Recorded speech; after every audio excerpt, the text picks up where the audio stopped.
सतयुग की पहचान है यह, मानवता का स्वाभिमान है यह। सतयुग की पहचान है यह, मानवता का स्वाभिमान है यह। ध्यान कक्ष यह ध्यान कक्ष, सबका साझा ध्यान कक्ष। ध्यान कक्ष यह ध्यान कक्ष, सबका साझा ध्यान कक्ष। सतयुग की पहचान है यह, मानवता का स्वाभिमान है यह।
ठीक हो सब? अब वो ढीठ मत बने रहो ना, क्योंकि कुछ सज्जनों को हम नज़र घुमा के देखते हैं तो वहीं अटक जाते हैं। भाई इनका तो कुछ बनना ही नहीं, वो अच्छा नहीं लगता, फिर फुरना बनता है ना। तो वो तो ना ही आया करें तो ठीक है। सो जैसे कि बताया गया है, आप सबका खोट के साथ मोह तो नहीं पड़ गया? ये विचार लो, मतलब निकालने में, बाहर त्याग करने में, छोड़ देने में उसको कोई ऐसा ना लगे ना कि मेरा गया। क्योंकि जब तक निकालोगे नहीं तब तक तो जगह कहाँ बनेगी अच्छाई के। सो वो व्यवस्था तो करनी होगी ना। तो आज हमें आत्मनिरीक्षण करना है। आत्मनिरीक्षण करने जा रहे हैं ना खोट का। तो वैसे तो कर लिया होगा। सफाई करना चाहते हो ना, तो एक दफ़ा सच्चे दिल से आत्मनिरीक्षण कर लो कि कितना कितना खोट है और उसका स्तर क्या है। उसके होने से कितने खोटे कर्म करते हैं, कितनी खोटी कमाई करते हैं, ताकि इस तरह सफाई हो को बदन में खोट बाकी ना रहे। सो आत्मनिरीक्षण करते हुए चलते हैं आगे। साडा है सज्जन राम, राम है कुल जहान। अर्थात ईश्वर हमारा मित्र, प्रियतम, सर्वव्यापक है। उसी को जानो, मानो व वैसे ही ये सबसे पहले है। शब्द है गुरु, शरीर नहीं है। इस पे मजबूत रहना है। अर्थात ज्ञानी को नहीं, ज्ञान को अपनाओ और निमित्त में नहीं, नित्य में श्रद्धा बढ़ाओ। अब इस पे सुदृढ़ता से डटे रह, इस अटल सत्य पर स्थिर बने रहो। कौन सा? ओम ओम। हाँ, बस इस सत्य पे बने रहना कि यथार्थ रूप में मैं यह हूँ, ये मेरा यथार्थ स्वरूप है। ये जो है ये मिथ्या है।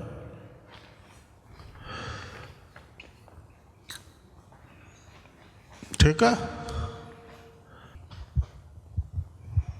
सो सबको तैयार रहना उसी तरह से भाव से, जैसे कोई समझ आती है मेरे से गलती हुई, उस गलती का एहसास करते हुए चेहरे से पता लगना चाहिए, ताकि आपका जब ये क्रिया कर रहे हो वह सच्चे दिल से कर रहे हो या नहीं। जैसे जैसे खोट की समझ आती जा रही हो आपको, वैसे वैसे अगर तो छोड़ना है तो प्रसन्न मुद्रा बनेगी, अगर अटके रहना है तो उदासी में जाओगे।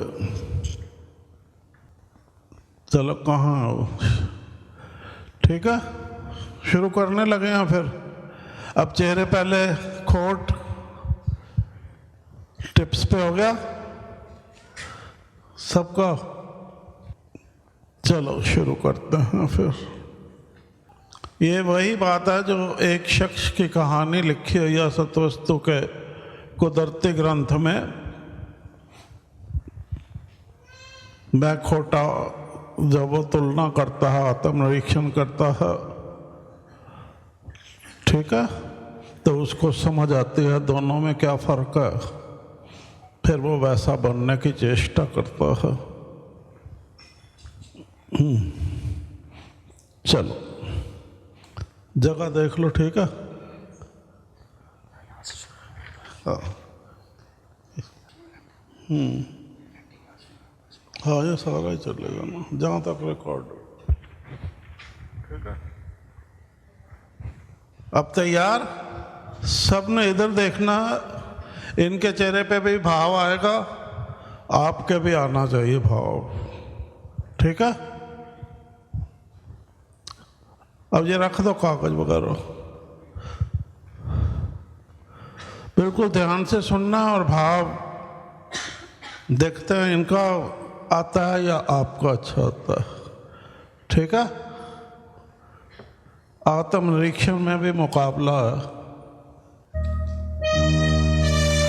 एक आत्मविस्मृत अचेतन अवस्था को प्राप्त इंसान ने जब समभाव समदृष्टि के सबक की युक्ति धारण कर उसके अमल द्वारा पुनः चेतन अवस्था को प्राप्त होने की बात सुनी, तो जीवन के कष्ट क्लेशों से छुटकारा पाने के लिए उसने मन मंदिर में विद्यमान आत्मा में परमात्मा से संपर्क स्थापित करने की चेष्टा करी। जब वह प्रयत्न करने के बाद भी अंतः प्रतिरोध के कारण वैसा नहीं कर पाया, तो इस संपर्क के न स्थापित हो पाने की समस्या का हल जानने के लिए जैसे ही उसने ध्यान से अपने मन मंदिर में झांका, तो उसे यह एहसास हुआ कि वह सत्वस्तु रूपी उत्तम पदार्थ में झूठ रूपी घटिया वस्तु मिश्रित कर चुका है।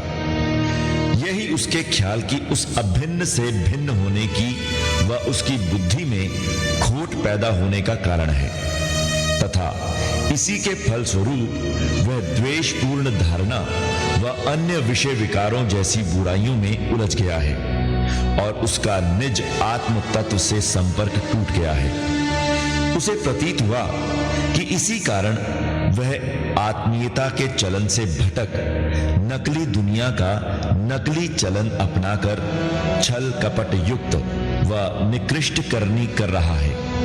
वह उन पाप कर्मों के फल भोगों की सजा भुगतते हुए एक हताश इंसान की तरह मौत को अंग संग देखते हुए झुकते रोते हुए दुखों से भरा जीवन जीने के लिए विवश हो चुका है। इसीलिए तो अब वह जो भी करता है वह अनुचित और बुरा ही करता है। अन्य शब्दों में उसे एहसास हुआ कि खोटों के संग मित्रता रखना, खोटी बात करना, बुरे कर्मों से कमाकर खाना, बेईमानी से कमाया हुआ धन बुरे कामों में लगाना, सबके साथ दुष्टता करना, एक आलोचक की तरह बड़े छोटे का लिहाज किए बगैर भला बुरा कहना ही उसके नीच इंसान बनने का हेतु है। इस प्रकार जब खोटापन उसे अपने स्वभाव के अंतर्गत नजर आता है और मनुष्यत्व अनुसार व्यवहार करने में असक्षम वह अपना विनाशक अंत नतीजा देखता है, तो अपने जीवन में इतना बुरा समय आने का कारण उसे समझ में आता है। कारण समझने पर भी जब वह असहाय उससे उबरने हेतु अपने आप को क्षीण व कमजोर पाता है, तो आत्मग्लानि से भरपूर वह इस भयावह दुख में क्षणिक सुख का एहसास करने के लिए दूसरों को इस अमानवीय स्वभावों को अपनाने के प्रति सावधान करने हेतु नित्य प्रति सुबह उठते ही गली गली घूमकर पूरी आवाज से अपना खोटापन स्वीकारते हुए इस प्रकार कहते हुए रोता हुआ गाता है, हे मेरी बनत बनाने वाले परमेश्वर, ये मुझे क्या हो गया है, मुझे समझ नहीं आ रहा, क्योंकि आप परिपूर्ण ने मुझे अपने जैसा ही परिपूर्ण बनाकर इस मृत लोक में भेजा। पर ये क्या हो गया, ये क्या हो गया, ये क्या हो गया कि मेरे पवित्र मन में खोट भर गया, पर मुझे एहसास ही नहीं हुआ। इस प्रकार आप परिपूर्ण से मेरा संपर्क टूटते ही मैं अपूर्ण हो गया और शब्द विचार से हट सांसारिकता में खो गया। हे जगतवासियों, अब जब मैं दुराचारी सर्वशक्तिमान ईश्वर को देखता हूं और एक निर्बल इंसान के रूप में खुद को देखता हूं, तो जानते हो मुझे क्या एहसास होता है। मैं बताने लगा हूं, ध्यान से सुनो, ताकि आत्मोद्धार हेतु जैसा करने का निश्चय मैंने लिया है, आप सब भी वैसा करते हुए पूर्णता को प्राप्त हो जाओ। मैं खोटा महाराज खालस सोना, मैं खोटा महाराज खालस सोना, मैं खोटा महाराज खालस सोना, मैं खोटा महाराज खालस सोना, खोट कड्डा सजनो ता मैं जाना, खोट कड्डा सजनो ता मैं जाना, खोट न रावे इस बदन में फिर मैं अपना आप पहचाना, खोट न रावे इस बदन में फिर मैं अपना आप पहचाना, आप पहचाना ता मैं जाना, अपना आप पहचाना ता मैं जाना, पकड़ा सजनों में अपने आप नू फिर खोट न रावे इस बदन में, पकड़ा सजनों में अपने आप नू फिर खोट न रावे इस बदन में, खोट न रावे सजनों इस बदन में। न रावे सजनो इस बदन में, खालस सोना होवा ता मैं जाना, खालस सोना होवा ता मैं जाना, खालस सोना होकर चमकू जगत में, खालस सोना होकर चमकू जगत में, फिर मैं मेल महाराज न लिखावा, फिर मैं मेल महाराज न लिखावा, मेल महाराज न लिखावा ता मैं जाना, मेल महाराज न लिखावा ता मैं जाना, मेल महाराज न लिखावा ता मैं जाना, मैं खोटा महाराज खालस सोना, मैं खोटा महाराज खालस सोना, मैं खोटा महाराज खालस सोना, मैं खोटा महाराज खालस सोना।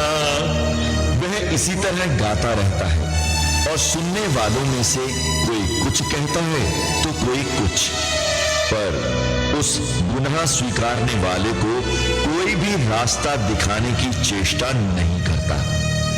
ऐसे में एक दिन जैसे ही उस दीनहीन की पुकार सबकी सुनने वाले उस ईश्वर तक पहुंचती है, तो वह दयालुता के भंडार उसको खोटेपन से उबर विशुद्ध हृदय वाला इंसान बनने हेतु आत्मनिरीक्षण द्वारा अपने मन में व्याप्त अच्छाई बुराई को समझते हुए सत्य धारणा हेतु आत्म नियंत्रण रखते हुए आत्मोद्धार करने की युक्ति इस प्रकार बताते हैं।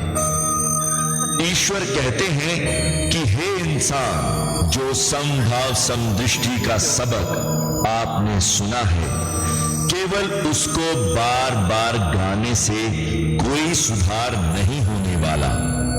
अगर आप बुरे इंसान से अच्छा इंसान बनना चाहते हो तो उस सबक को विधिवत अमल में लाने हेतु सर्वप्रथम सज्जन भाव अपनाओ, फिर उसी भाव पर स्थिर बने रहने हेतु बताई युक्ति के अनुसार आत्मनिरीक्षण करो, तो सुनिश्चित ही सफलता आपके कदम चूमेगी।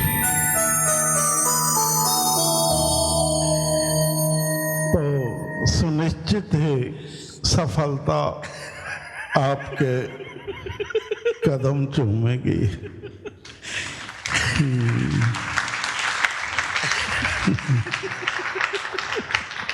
तो सुनिश्चित ही सफलता आपके कदम चूमेगी।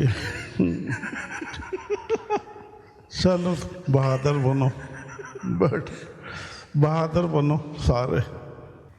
बुराई से अच्छाई की ओर प्रवृत्त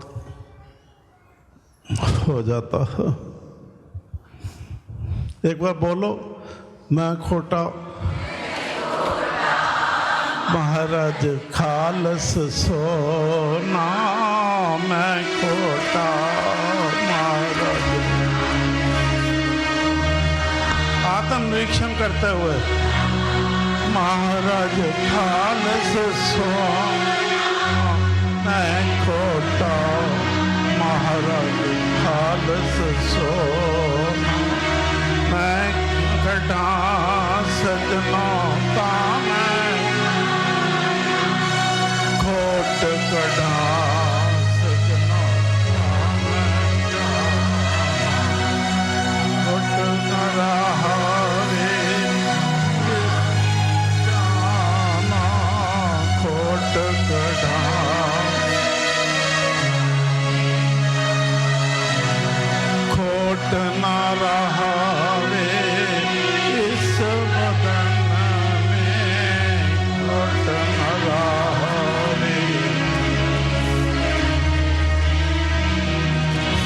मैं अपना आप पहचाना, फिर मैं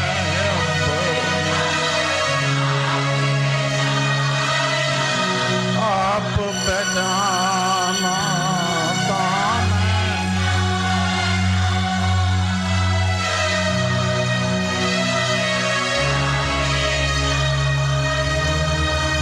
आप पहचाना तां मैं जाना, अपना आप पहचान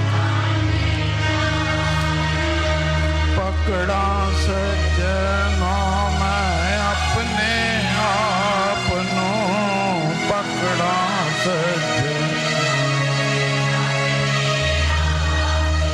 फिर खोट न रहावे, खोट न रहावे, खोट न रहावे सजनों सबदन में, खोट न रहावे सजनों, फिर मैं मेल महाराज नाल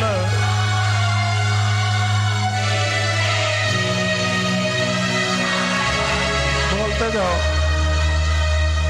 खोट न रहावे रे सजनों,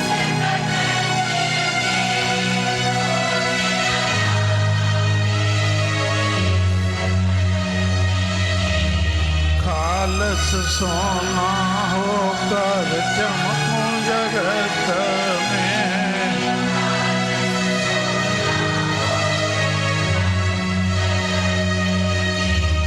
फिर मैं मेल महाराज नाल,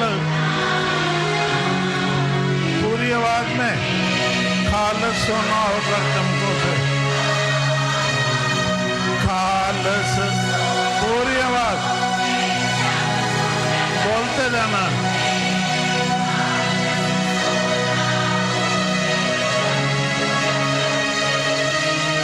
फिर सोना होके चमकों जगत में, खालस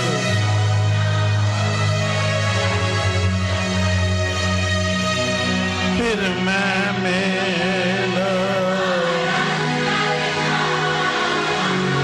फिर मैं मेल महाराज नाल खावां, बोलते चलो। अब लक्ष्य आ गया आपका, लक्ष्य है फिर मैं ये लक्ष्य है,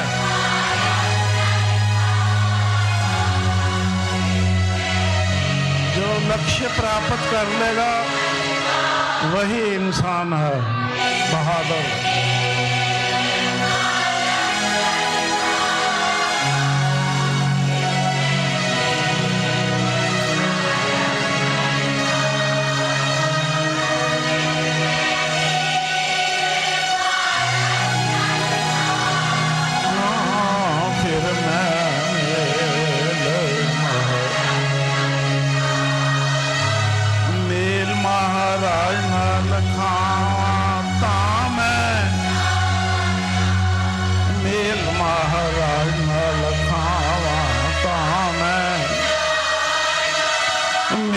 महाराज नाल खावां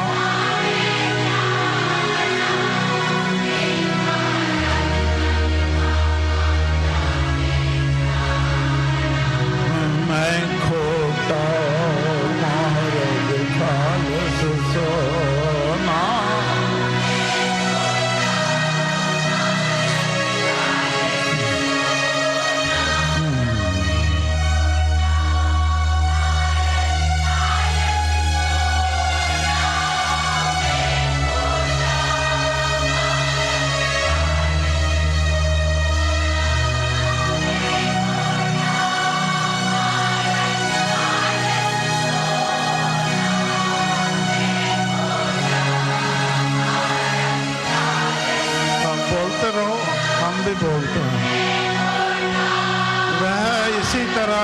गाता रहता है और सुनने वालों में से कोई कुछ कहता है तो कोई कुछ, परवाह नहीं करनी।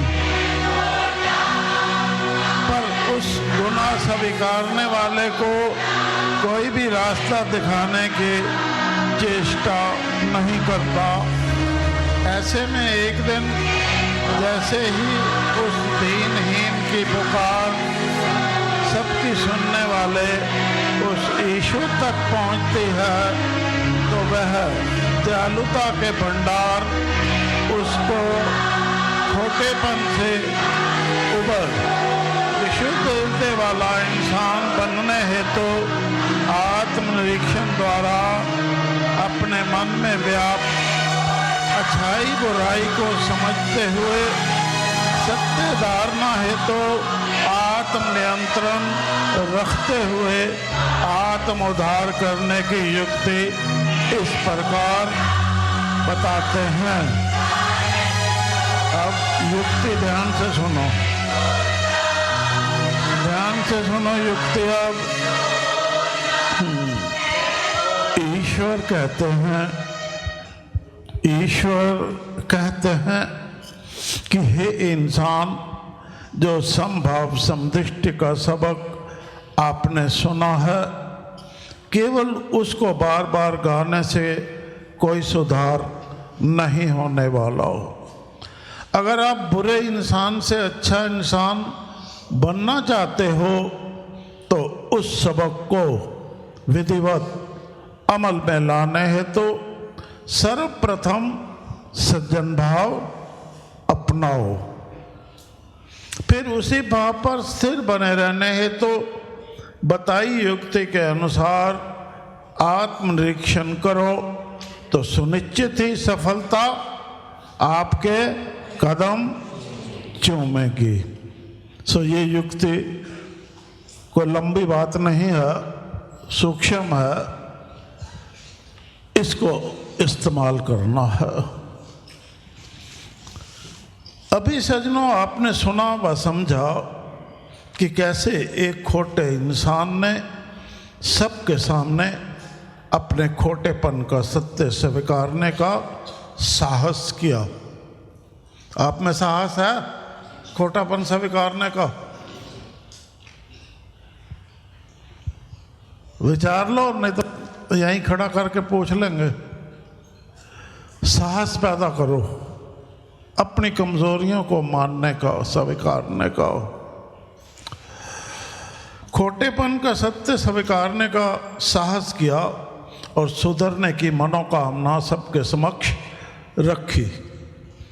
अब जब सुधरने की मनोकामना थी, सबके समक्ष रख दी, सबको लेकर आगे बढ़ना चाहते हैं ना, ताकि अन्य को भी इससे लाभ प्राप्त हो सके। अतः सज्जनों हमारे लिए बनता है, अब हमारे लिए क्या बनता है कि हम भी आत्मनिरीक्षण द्वारा अपने आप को समझें और हम में से जिसको भी अपने मन में किसी प्रकार के खोट का एहसास हो वह, अब ये ध्यान से बिल्कुल दोबारा बोल रहे हैं, अतः सज्जनों हमारे लिए बनता है, अब क्या बनता है वो करना है आपको, कि हम भी आत्मनिरीक्षण द्वारा अपने आप को समझें और हम में से जिसको भी अपने मन में किसी प्रकार के खोट का एहसास हो वह हमारी भांति, वह हमारी भांति यह बोलकर अपने मन का खोट स्वीकार सकता है। अब बंदिश नहीं है किसी को, जो खोट संभाल के रखना चाहते हैं कोई बंदिश नहीं है उनको। निकालना चाहते हो, संभाल के रखना चाहते हो, तो फिर हमारी तरह खोट स्वीकारना होगा।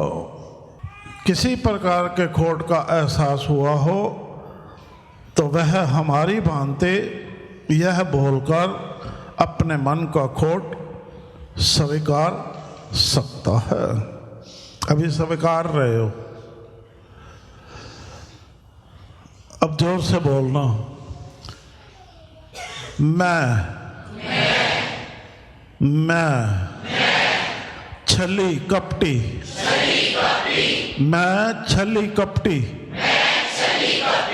झूठ चतुराइयों द्वारा अपना स्वार्थ सिद्ध करने में माहिर,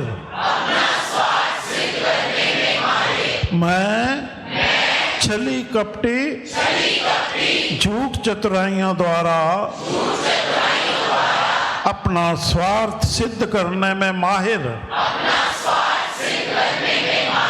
आज तक सबके समक्ष अच्छाई का मुखौटा लगाकर सबको ठगता रहा। हम स्वीकार रहे हैं ये बात। आपको ऐसा लगता है तो आप भी स्वीकार सकते हो। हमें कोई डर नहीं है स्वीकारने में। दोबारा बोलते हैं हम, आप सुनना, अगर लगे तो फिर बोलना। मैं छली कपटी, लगता है आपको ऐसा होता करते हो, वही बोलना। मैं छली कपटी, झूठ चतुराइयों द्वारा अपना स्वार्थ सिद्ध करने में माहिर, एक्सपर्ट, आज तक सबके समक्ष अच्छाई का मुखौटा लगाकर सबको ठगता रहा। ऐसा हुआ, ऐसे चल रहा। माहिर, एक्सपर्ट, इसमें अच्छाई का मुखौटा ठग होते हुए भी अच्छा लगाकर सबको ठगता रहा और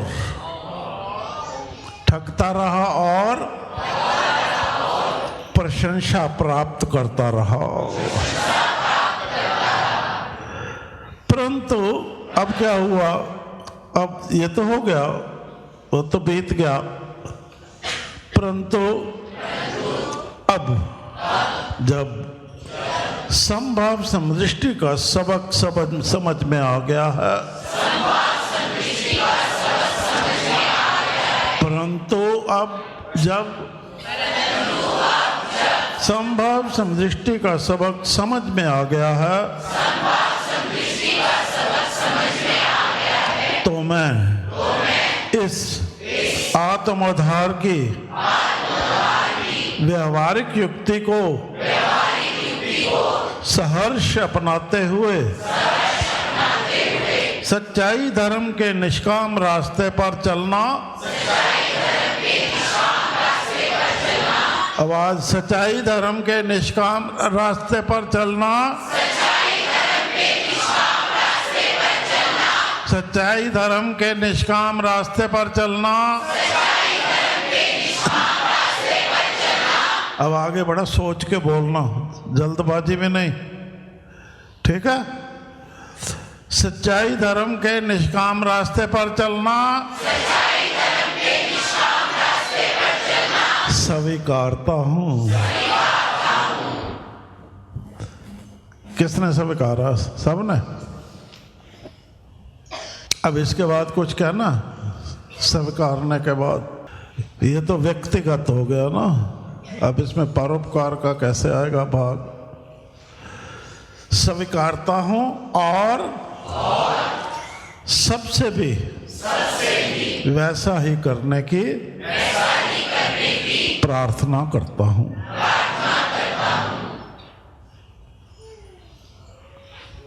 ठीक है? अब जल्दी जल्दी बोल देना। मैं छली कपटी, झूठ चतुराइयों द्वारा अपना स्वार्थ सिद्ध करने में माहिर, आज तक सबके समक्ष अच्छाई का मुखौटा लगाकर सबको ढकता रहो और प्रशंसा प्राप्त करता रहो। परंतु अब जब समभाव समदृष्टि का सबक समझ में आ गया है तो मैं इस आत्म उद्धार की व्यवहारिक युक्ति को सहर्ष अपनाते हुए सच्चाई धर्म के निष्काम रास्ते पर चलना। आगे आप बोलो। स्वीकारता हूँ और सबसे भी वैसा ही करने की। अब ध्यान से सुनो कि आत्म उद्धार हेतु ईश्वर उस सज्जन को, अब ये सच्चे पातशाह जी के सारा है ना, अब ध्यान से सुनो कि आत्म उद्धार हेतु ईश्वर उस सज्जन को इस उत्तम कार्य की सिद्धि के लिए, ये बुरा काम है, अच्छा काम करने जा रहे हो, उत्तम कार्य की सिद्धि के लिए शारीरिक मानसिक रूप से निरोगी होने की क्या युक्ति बताते हैं। अब ये आपको करना है ना, ताकि शारीरिक और मानसिक तौर पर स्वस्थ रहो। ईश्वर उस सज्जन को कहते हैं कि सर्वप्रथम याद रखो, हमारी शरीर की बनत के अनुसार आत्मविस्मृति होने पर, आत्मविस्मृति अपना यथार्थ, ठीक है, उसको भूल जाने पर, शरीर की बनत के अनुसार आत्मविस्मृति होने पर मनुष्य के शरीर में उत्पन्न जीव विषयों द्वारा विस्मृति हुई तो ये जीव विषालय शुरू हो जाते हैं। जीव विषयों द्वारा जहर फैलना शुरू हो जाता है ना। वो दरख्त में पड़ते हो ना, सारा कौड़ी जहरीली, उसका शरीर व रुधिर, उसका शरीर व रुधिर दोनों ही विषैले हो जाते हैं। हम कह रहे थे ना, सब विषय इसी में है, एक ही में। अब केमिस्ट्री बायोलॉजी अलग अलग,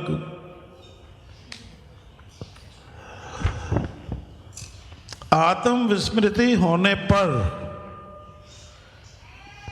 ये याद रखने की बात है। क्या होता है? मनुष्य के शरीर में उत्पन्न जीव विषयों द्वारा उसका शरीर व रुधिर दोनों ही विषैले हो जाते हैं। तो स्वस्थ रहेंगे, शरीर स्वस्थ रहेगा। इसलिए इंसान के लिए अपने व्यवहार, प्रवृत्तियों तथा अपनी योग्यताओं,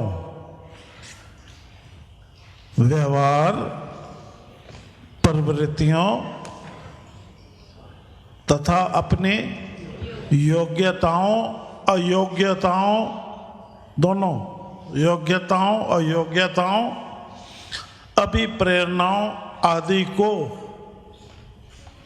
स्वयं ही समझते रहने का विधान है। अब आपको ये समझना है कि मेरा व्यवहारिक रूप पे मैं इंसानों जैसा व्यवहार करने में योग्य हूँ। मेरी प्रवृत्तियाँ क्या है देखना है ना। मैं स्वार्थ प्रवृत्ति हूँ या परमार्थ परोपकार प्रवृत्ति हूँ, तथा अपनी योग्यताएं अयोग्यताएं मैं क्या कर सकता हूँ और क्या नहीं कर सकता, इनको पहचानना है। इनको पहचानना है। अब जो अयोग्यता है उस पे समाधान लेना है, योग्यता पर ये आत्मनिरीक्षण करना है। व्यवहार सबसे पहले प्रवृत्तियां तथा अपनी योग्यताएं अयोग्यताएं, फिर अभिप्रेरणाएं आदि को स्वयं ही समझते रहने का विधान है। अब ये विधान क्यों कर बनाया गया? ताकि जो इस विधान पर चलता है, अनुसार क्रिया करता है, जीना सीखता है, ताकि ईमानदारी व निष्पक्षता से, क्या कहा हमने? अब जब ये सारा देखोगे ना, इनमें आपको जहां जहां भूल अपनी लगेगी, भाई मैं व्यवहार में कहाँ भूल करता हूँ, योग्यता में कहाँ कमज़ोर हूँ, प्रवृत्तियाँ दुष्प्रवृत्ति कहाँ का पर हूँ, वो सारी समझ आएगी। ताकि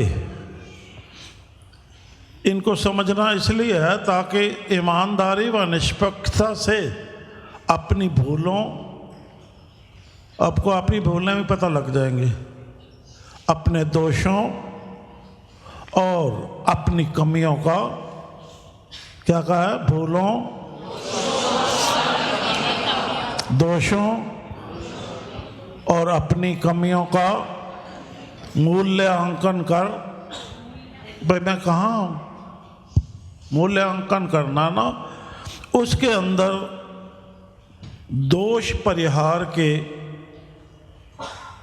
सदिच्छा जागृत हो जाए, अपने दोषों को ठीक करना, वो इच्छा आपके अंदर जागृत हो जाए और आप प्रहार कर सको दोषों पे। समूलता है उनका खात्मा, वो हावी ना हो जाए आप पर। जानो कि इस विधान के विपरीत चलन के प्रभाव से आपके शरीर में अगर ये नहीं करते क्रिया तो आपके शरीर में क्या होने वाला है? भीषण रोग व दोष उत्पन्न हो चुके हैं।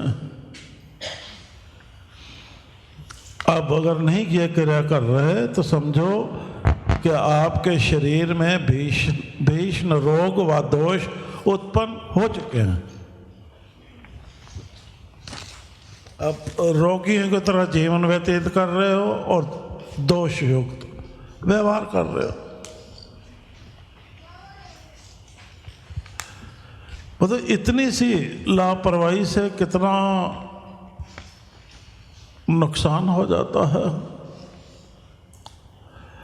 इसीलिए आप उन प्राणनाशक रोगों, ये रोग जो लगे पड़े हैं, इसीलिए आप उन प्राणनाशक रोगों व दोषों से, अब ये सच बताने लगे हैं सबको, इतने पीड़ित हो ना। अब ये अगर माँ बाप ने पालना के वक्त बताया होता तो क्यों होते ये क्रिया सिखाई करवाई होती सामने बैठा के। तो प्राणनाशक रोगों व दोषों से इतने पीड़ित हैं कि चाहकर भी आत्म सुधार नहीं कर पा रहे। 2 साल हो गए आते हुए आपको, पर इतने पीड़ित हो के आत्म सुधार नहीं कर पा रहे। जानो ये कैसे हुआ, जानो ये आपके साथ कैसे हुआ? क्या आत्म सुधार करने के योग्य ही नहीं रहे आप? अयोग्य हो गए, इतने रोगी हो गए और पीड़ा से करा रहे हो। और पीड़ा का कराने का वही तरीका है, झुकना और रोना हर वक्त। जानो ये कैसे हुआ, ये बड़ा समझने की बात है। यह इसलिए हुआ, अब कान खोल के सुनो, अपना दिल भी इधर कर लो ताकि वहाँ छप जाए। ये इसलिए हुआ क्योंकि आपने ईश्वर के अमृत रूपी, वो विष था, क्योंकि आपने ईश्वर के अमृत रूपी शब्द विचारों का रसपान, शब्द विचारों का रसपान अपने भाव स्वभाव के अंतर्गत करने के स्थान पर, अब करना क्या था? वो टेस्ट डेवलप करना था ना। ईश्वर के अमृत रूपी शब्द विचारों का रसपान अपने भाव स्वभाव के अंतर्गत करने के स्थान पर हर बुराई के हेतु किया क्या? हर बुराई के हेतु, कहोगे ये तो हमें पता था, काम क्रोध लोभ मोह अहंकार रूपी, काम क्रोध लोभ मोह अहंकार पता था ना सबको, पता था, बस यही पता है। अब ये क्या बला है वो तो नहीं पता, वो पता। काम क्रोध लोभ मोह अहंकार रूपी वो शब्द विचार ईश्वर की तरफ से अमृत आ रहा है। अब ये काम क्रोध लोभ मोह अहंकार रूपी ये कहाँ से आ रहा है? ये जगतीय विष जगत की तरफ से आ रहा। आपने ईश्वर के अमृत रूपी शब्द विचारों का रसपान अपने भाव स्वभाव के अंदर करने के स्थान पर हर बुराई के हेतु काम क्रोध लोभ मोह अहंकार रूपी जगतीय विष को मन में धारण कर उन्हीं अनुसार पनपने वाले विषय विकारों के रस को ही जीवन का रस समझकर क्या कर लिया? उसी को ही जीवन का रस समझ लिया। और जब उसको जीवन का रस समझ लिया, उसको समझकर लोभ मोह काम क्रोध लोभ मोह अहंकार रूपी जगतीय विष को मन को में धारण कर उन्हीं अनुसार पनपने वाले विषय विकारों के रस को ही जीवन का रस समझकर मृत्यु के रास्ते को अपना लिया। वो जीवन का रास्ता सीधा अमर, ये करके मृत्यु के रास्ते को अपना लिया।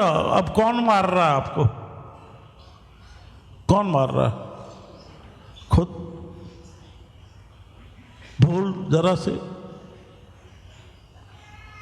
अब खुद की भूल, माँ बाप की भूल, तो ये भूल आप अपने बच्चों पे मत करना। उनके प्रति उनको जगतीय विष मत पिलाना। मृत्यु के रास्ते को अपना लिया। अब जा रहे हो तो फिर मृत्यु की तरफ तो रोते क्यों?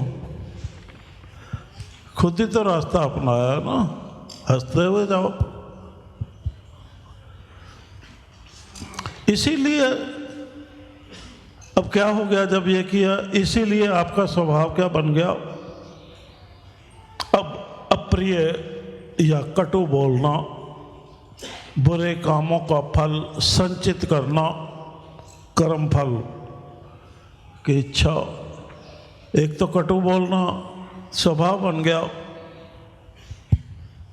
अब अप्रिय या कटु बोलना, बुरे कामों का फल संचित करना, हर वक्त कुढ़ते रहना। कुढ़ते रहते हो। तीव्र क्रोध करना व इनके प्रभावों से दुखी व निराश रहना आदि, यह सब आपके हृदय से आनंद का समाप्त होना दर्शाता है। भाई आपकी प्रसन्नता खत्म। इसलिए इधर देखो, इसलिए हमारे लिए क्या बनता है बताओ, क्या बनता है? इसलिए संभलो,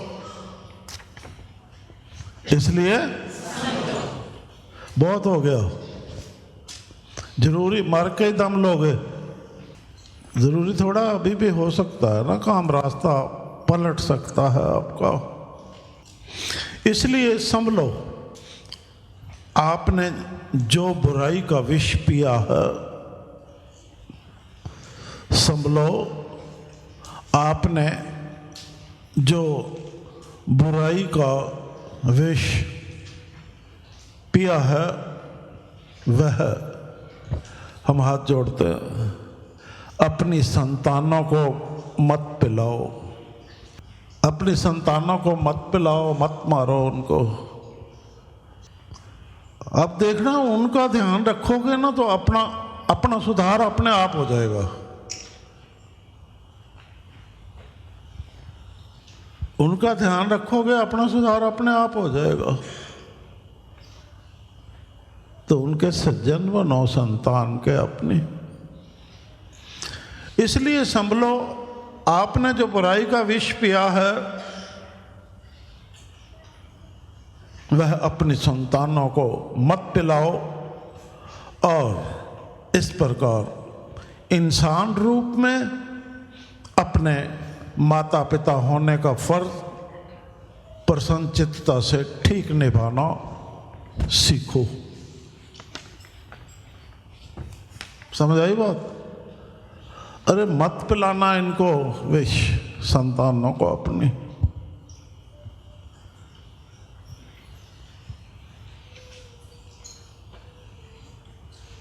खो बैठोगे उनको, खो बैठोगे तो रोओगे।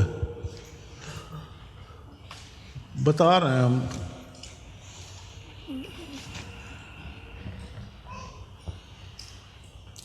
याद रखो, बुरे काम का परिणाम बुरा ही होता है। उनको विष पिलाना बुरा काम है, बुरा काम है ना। तो बुरे काम का परिणाम क्या होगा? अच्छा होगा। अच्छा परिणाम प्राप्त करने के लिए संभव समदृष्टि के सबक पर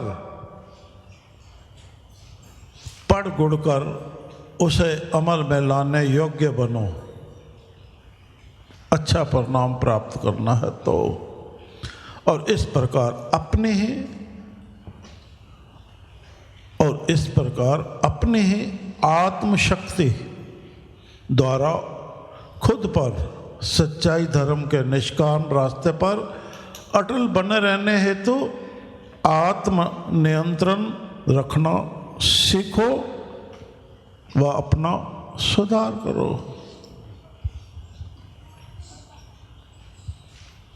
स्पष्ट है ना बात? आत्म नियंत्रण रखना सीखो और सुधार करो। रोते नहीं रहो सारा दिन।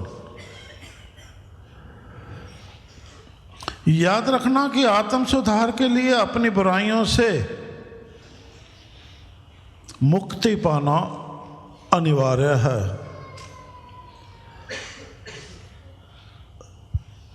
क्या कहा है हमने?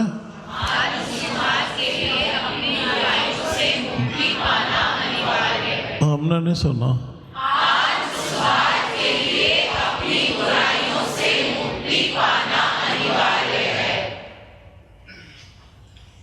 तथा अब अनिवार्य है मुक्ति पाना, तो कैसे पाए मुक्ति? कोई तरीका तो बनाना पड़ेगा ना। अब तरीका समझाएं?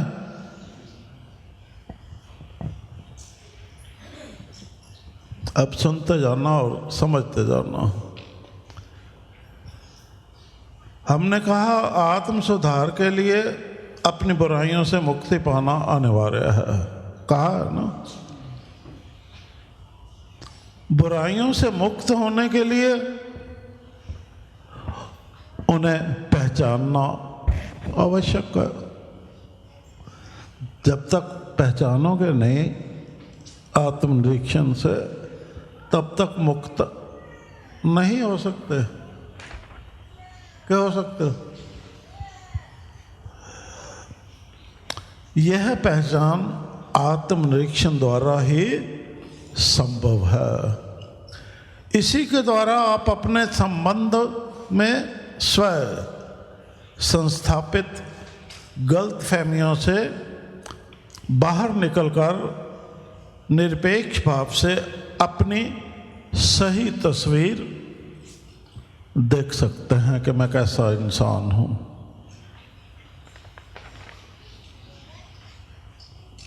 यहां सावधान रहना। अब इस क्रिया को आरंभ कर दिया तो यहां सावधान रहना कि एक बार आत्म सुधार की ओर बढ़ गए, नहीं तो ना इधर के रहोगे ना उधर के रहोगे। एक बार आत्म सुधार की ओर बढ़ गए तो फिर इस सुधार प्रक्रिया के दौरान किसी विपरीत चलन वाले के सम्मुख हथियार मत डाल देना।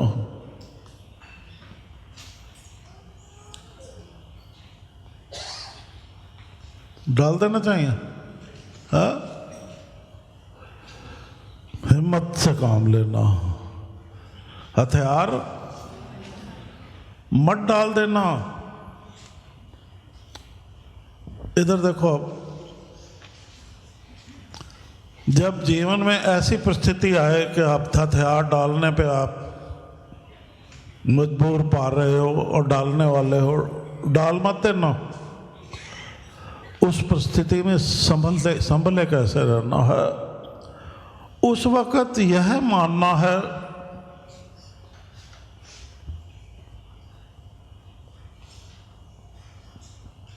कि आपके लिए आत्म सुधार कर पाना संभव है।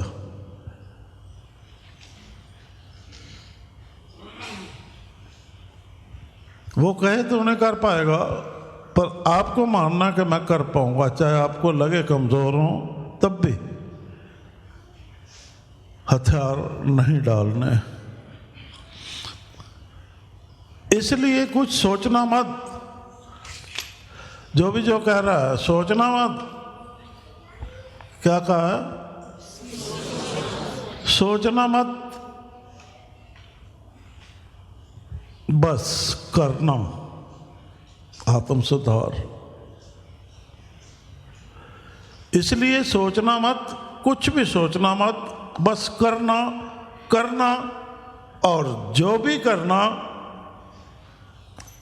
अब करना करना और जो भी करना, ये फिर याद रखने की बात है। ऐसे ही नहीं कर देना कुछ भी।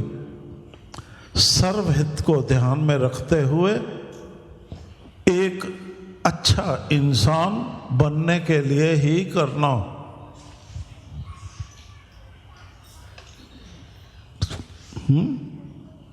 सर्वहित को ध्यान में रखते हुए एक अच्छा इंसान बनने के लिए ही करना। ऐसा करने में सफल होने पर अपना सम्मान मानना। अब मैं इज्जत का अधिकारी हूं। इस बात को समझते हुए उस इंसान ने जब ईश्वर को कहा, वही इंसान, कि मैं ऐसा करने के लिए तैयार हूं। क्या कहा उसने? किसको कहा? किसने कहा? जिसके बदन में खोट भर गया था वो इंसान। अब आप देखो, आप क्या कहते हो? ईश्वर को कहो क्या कहते हो? मैं ऐसा करने के लिए तैयार हूं। क्या? मैं ऐसा करने के लिए तैयार हूं। तो ईश्वर ने आगे कहा कि अब पुनः अपने मन में झांको।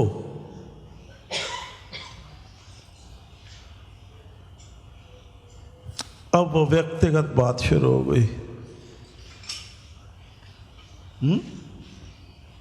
अब बैठ जाओ सामने, अब झांको मन में,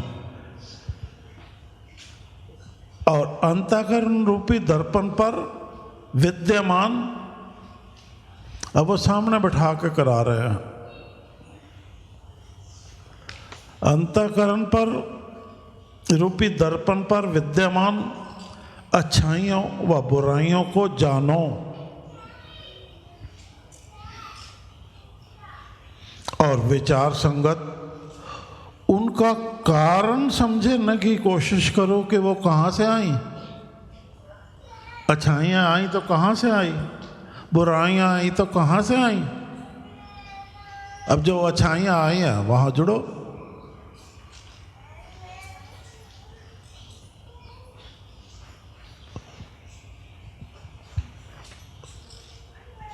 अब जिसमें हिम्मत हो सामने बैठ कर करने की तो करवा भी देंगे एक दिन। पहले हिम्मत जुटा लो, क्योंकि सब बाहर हो जाएगा सीक्रेट। ये सीक्रेट कोई संभालने का भी नहीं है।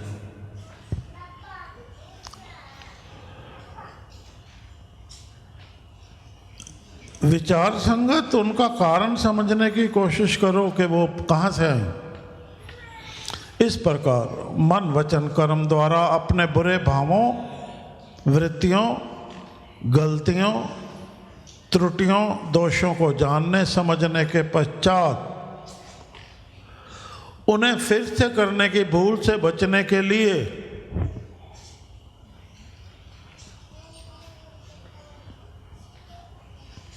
क्या करना है? अपनी धारणा क्रिया पर, क्या बोला हमने? अपनी धारणा क्रिया पर आत्मनियंत्रण रखो। आत्मनियंत्रण रखो। अब ये नियंत्रण है, निरीक्षण नहीं है। ताकि निरीक्षण तक करके अटक ना जाओ ना, पूरा क्रिया तो हो ना। धारणा क्रिया पर आत्मनियंत्रण रखो कि आप किस प्रकार का आहार धारण करते हो, किस प्रकार के विचार धारण करते हो और किस प्रकार का आचार धारण करते हो, उस पे आत्मनियंत्रण रखो। यह आत्मदर्शी बुद्धि द्वारा अपने अंदर मानवीय गुणों में वृद्धि करते हुए धीरे धीरे सूक्ष्म से सूक्ष्म बुराई या दोष से निजात पाने की बात है। इतना से भी नहीं रोग रहेगा, सूक्ष्म से सूक्ष्म भी समाप्त हो जाएंगे। इससे हृदय में मानवीयता पुष्ट होती है और व्यक्तित्व निखरता है। इस क्रिया से भ्रमित बुद्धि प्रकाशित बुद्धि में प्रवृत्त हो जाती है और हम अपनी मन और इंद्रियों पर पूर्ण नियंत्रण रखते हुए एकता और एक अवस्था में बने रह पाते हैं। इतना जानने समझने के बाद भी सज्जनों, जब अब फिर अपनी बात कर रहे हैं, हमेशा विकारते हुए कोई झंझट नहीं है। इस पाशाह जी,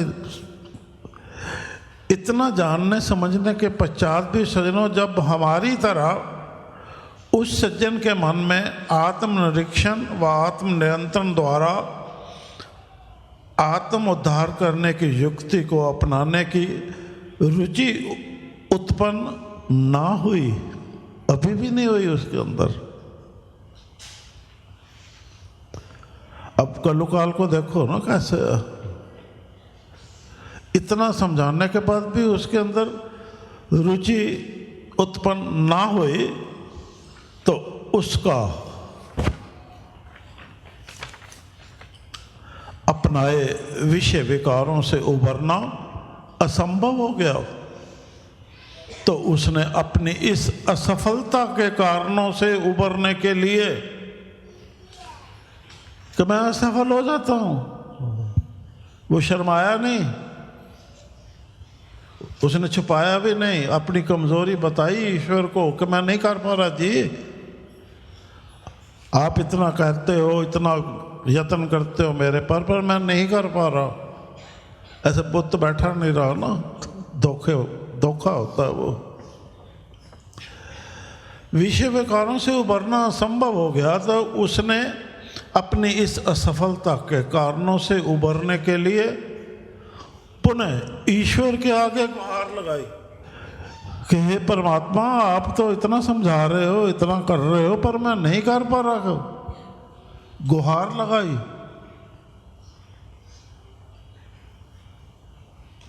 यत्न नहीं छोड़ा।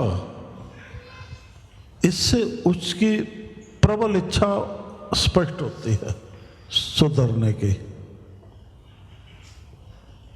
उसके, वो तो दयालु हैं, फिर उसकी गुहार सुन ईश्वर बोले। अब ईश्वर क्या बोले? हे मानव, मनुष्य का जीवन एक उद्यम के समान है। जीवन के दौरान प्रगति और विकास करने के लिए निरीक्षण समीक्षण की विशेष आवश्यकता होती है। इसके बिना प्राणों में घुला दुर्गुणों व दोषों का भीषण हलाहल। ईश्वर क्या बोले? मनुष्य का जीवन एक उद्यम के समान है। जीवन के दौरान प्रगति और विकास करने के लिए निरीक्षण समीक्षण की विशेष आवश्यकता होती है। इसके बिना प्राणों में घुला दुर्गुणों व दोषों का भीषण हलाहल यानी जहर प्राणों में घुल गया ना, दूर नहीं होता। कितना तरीके से समझा रहे हैं। वो फिर भी गुस्सा नहीं आया। उन्होंने कहा भाई इसकी जरा सी भी इच्छा है तो इसको मेहनत कर दो, इसके ऊपर तो रुचि पैदा करनी है और पूछना है। अतः मानवीय दुर्वृत्तियों के विकट ताप का शमन करने के लिए आत्मनिरीक्षण करो कि कहीं आपका यत्न, अब यत्न क्यों हारता है? अतिरिक्त आत्मविश्वास,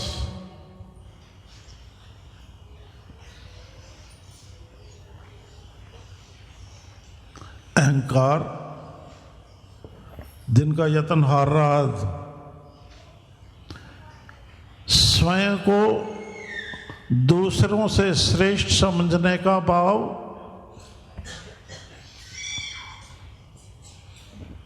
ये तो आजकल सब पे ही है तकरीबन।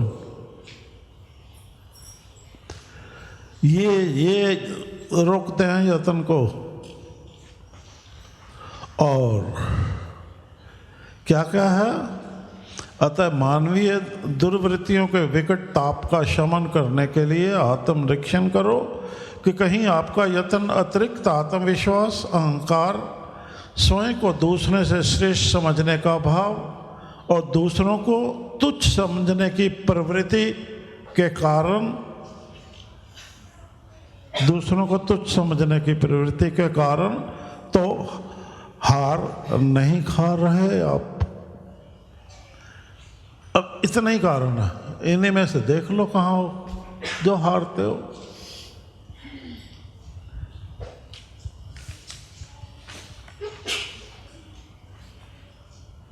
और ये सब सज्जन भाव के विरुद्ध है, चलन नहीं।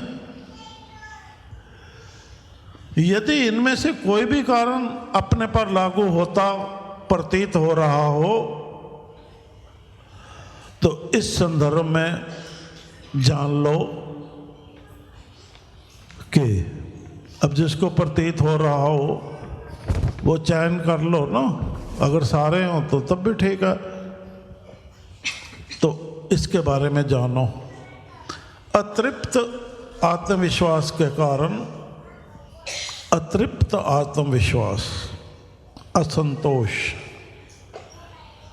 ठीक है, व्यक्ति अपनी कमियों को नहीं देख पाता, वो करता है पर वो प्राप्त नहीं होता तो अतृप्त रहता है, उसको संतोष प्राप्त नहीं होता, इच्छाएं बढ़ती जाती हैं उसके, तो वो अपनी कमियों को नहीं देख पाता। तो आप भी अगर ऐसा है तो नहीं देख पा रहे। अहंकार अब खोल रहे हैं उसको, उसे दूसरे की अवमानना करने पर विवश करता है ना। और अहंकारी कभी भी अप्रिय सत्य को सहज रूप से स्वीकार नहीं कर पाता है, नहीं कर पाता ना। स्वयं को दूसरे से श्रेष्ठ और दूसरों को स्वयं से हीन समझने की दूषित दुराग्रही वृत्ति उसके चित्त को विकृत बनाती है, उसके विवेक को कुंठित करती है और उसे आत्मनिरीक्षण के पथ से दूर ले जाती है। नहीं कर पाता वो। ये बड़ा ध्यान से सुनने और समझने की बात है।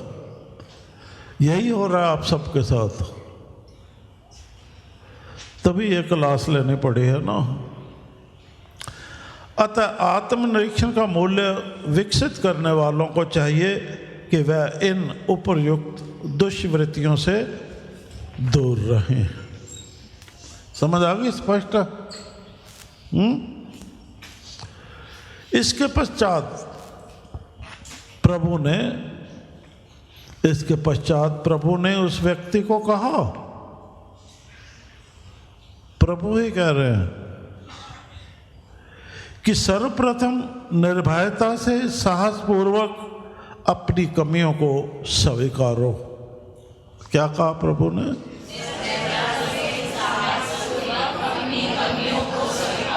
हाँ, ये हिम्मत और दृढ़ संकल्प लो कि अब मैं भूल कर भी किसी से वैर नहीं करूंगा। बोलो,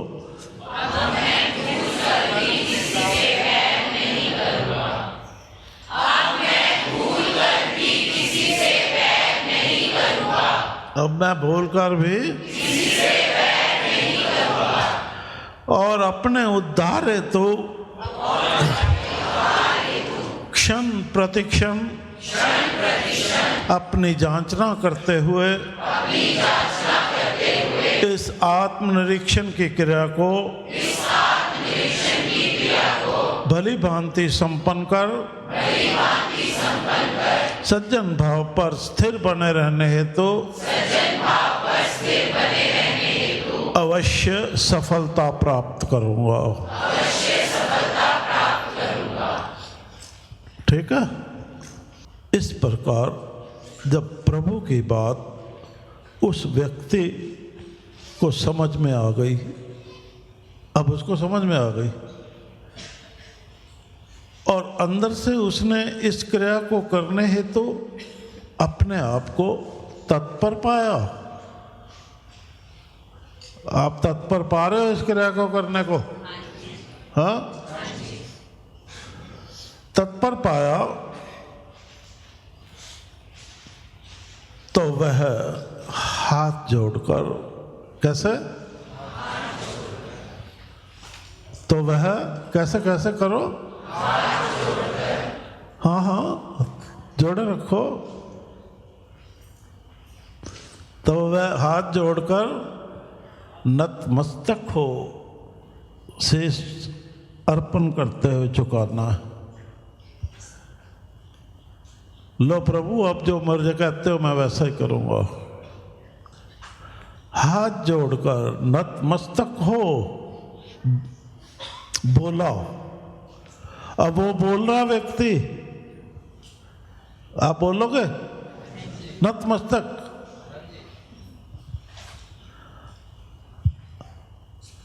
वो बोला हाँ जी। क्या बोला? बोलो। अब मैं तैयार हूं। और इस तरह वह अपने निर्धारण लक्ष्य प्राप्ति में लगन से रत हो गया और अंत सफलता को प्राप्त हुआ। ठीक है, अब इधर देखो, हमें भी सज्जनों उस व्यक्ति के लिए के इस जीवन वृत्तांत से सबक सीखना है और अपने जीवन में आत्मनिरीक्षण की अमूल्य भूमिका को समझना है, ताकि हम भी इस प्रक्रिया को कुशलता से संपादित कर आत्म निरंतर रखने में सफल हों और इस प्रकार आत्म उद्धार कर सकें। इस संदर्भ में सज्जनों संक्षेपता जान लो कि आत्मनिरीक्षण वह दर्पण है जो हमें हमारी वास्तविकता से अवगत कराता है। बताता यहाँ दाग है, कर ले साफ, यहाँ खराबी है, ठीक कर ले, यहाँ नहीं, ये दर्पण है ना जो हमारी वास्तविकता से अवगत कराता है। कहते हैं कि जब तक कुरूप व्यक्ति दर्पण में अपना मुख नहीं देख लेता, तब तक स्वयं को दूसरों से अधिक रूपवान समझता रहता है। बड़े रूप से चलता सड़क पे है, पोशाक पहन के चलता,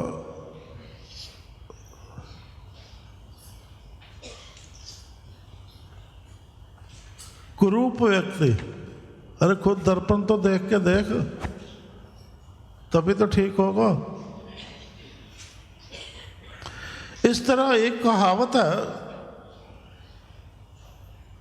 कि जब तक ऊंट ऊंचा होता है ना, पहाड़ के नीचे नहीं आता,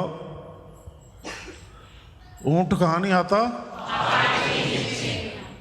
तब तक वह अपनी ऊंचाई पर घमंड करता है। अहंकार वही मार रहा है, तब तक वह अपनी ऊंचाई पर घमंड करता है। ठीक इसी प्रकार आत्मनिरीक्षण का दर्पण भी मानव को उसकी कुरूपता का बोध कराता है और आत्मनिरीक्षण के पर्वत तले, आत्मनिरीक्षण पर्वत है ना, आत्मनिरीक्षण के पर्वत तले ही वह अपने सही स्वरूप को पहचान कर झूठे घमंड से छुटकारा पाता है। आ गया ना ऊंट पहाड़ के नीचे, और उसमें विनम्रता आ जाती है। इस प्रकार विनय के पथ से वह मानव आत्म उद्धार की पात्रता प्राप्त कर लेता है। याद रखो, यह दूसरों पर निर्भर रहने के स्थान पर स्वयं प्रेरणा से सुखद व मधुर परिणाम प्राप्त करने की बात है। किसकी प्रेरणा से? अपनी। कौन सा परिणाम? सुखद व मधुर। इसलिए हिम्मत दिखाओ मेरे सज्जनों, और विधिवत आत्मनिरीक्षण क्रिया अपनाओ। इस तरह किसी भी कारण मन में उपजने वाले दोषों व विकारों के भाव रूप में क्रियाशील होने से पहले ही बाहर निकाल फेंको। इस नियम पर बने रहना अपनी भावना व स्वभाव निर्मलता का हेतु मानो। इस प्रकार अपने मन का खोटापन हटा खालस होना हो जाओ। क्या करना? और अपने आप को जान व पहचान जाओ और खालस सोना होकर इस जगत में चमको व महाराज जी से मेल खाओ। अब इस संदर्भ में अब ध्यान से सुनो, ठीक है? पसंद आए तो दोबारा सुन लेना। बढ़ना चाहते हो अगर बुराई से अच्छाई की ओर। क्या कहा? बढ़ना चाहते हो अगर बुराई से अच्छाई की ओर, तो अपने दोषों से पर्दा उठाना होगा। बढ़ना चाहते हो अगर बुराई से अच्छाई की ओर, तो अपने दोषों से पर्दा उठते ही जो दोष प्रकट होंगे उन्हें हृदय से खुद ही मिटाना होगा। समझ आई बात? खुद काम करना है। बढ़ना चाहते हो अगर बुराई से अच्छाई की ओर, तो अपने दोषों से पर्दा उठाना होगा।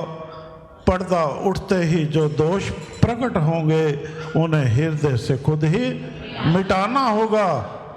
अपनी करनी पे पर्दा रखने की जगह जो भी करते हो निसंकोच करो, डरो नहीं। कुछ भी करते दुनिया से क्यों डरते हो? कुछ भी करते दुनिया से क्यों डरते हो? अरे अगर डरना भी है तो खुदा का खौफ करो। दुनिया से क्यों डरते? सत्यता से अगर जीना चाहते हो तो इस नीति का बखूबी इस्तेमाल करो। इस तरह आत्म सुधार करने हेतु तो आत्म निरीक्षण क्रिया का प्रयोग करो। आत्म निरीक्षण क्रिया का प्रयोग करो। चलो।